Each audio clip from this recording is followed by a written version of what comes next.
যে তৃণমূল কংগ্রেস এতদিন আমাদেরকে মানে সিপিআইএম কে কটাক্ষ করতো যে আদালতের দল কোর্টের দল, আজকে সেই তৃণমূল কংগ্রেসের সুপ্রিমো রাজ্যের প্রাক্তন মুখ্যমন্ত্রী গায়ে কালো কোট আর গায়ে কালো গাউন চাপিয়ে তিনি গিয়েছেন কলকাতা হাইকোর্টে। মানে সুন্দর একটি অপটিক্সের রাজনীতি।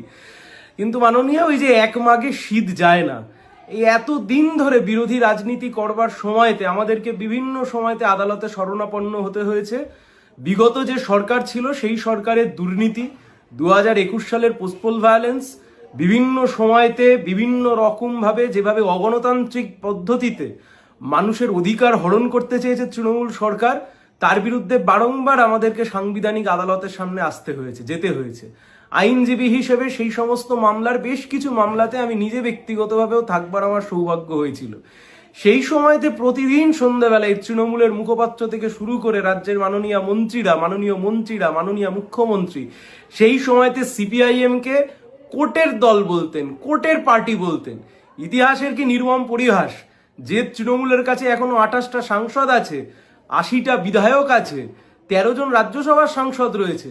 এই এত কিছু থাকবার পরেও নিজেদের কর্মীদের নিরাপত্তার জন্য নিজেদের কর্মীরা ঘরছাড়া হয়েছেন, সেই কারণে আদালতে শরণাপন্ন হয়েছেন। কিন্তু অদ্ভুতভাবে তৃণমূল রাস্তায় নামতে পারছে না। আমরা কিন্তু রাস্তায় নেমেছি, একজন বিধায়ক নিয়েও সিপিআইএম রাস্তায় নেমেছে, আক্রান্ত মানুষের পাশে গিয়ে দাঁড়িয়েছে। তৃণমূল দাঁড়াতে পারছে না। এতদিন যাদেরকে আদালতের পার্টি বলতেন, কোর্টের পার্টি বলতেন, 40টা বিধায়ক নেওয়ার পরেও প্রথম ইনিংসে শুরুয়াতই করলেন কলকাতা হাইকোর্টের প্রধান বিচারপতির এজলাস থেকে। ওই যে বললাম এক মাঘে শীত যায় না, আপনিও বুঝলেন যে কোর্টে যেতে হয় মানুষের অধিকার হরণ হলে, কারণ আদালতটা সংবিধান স্বীকৃত অধিকারের জন্য।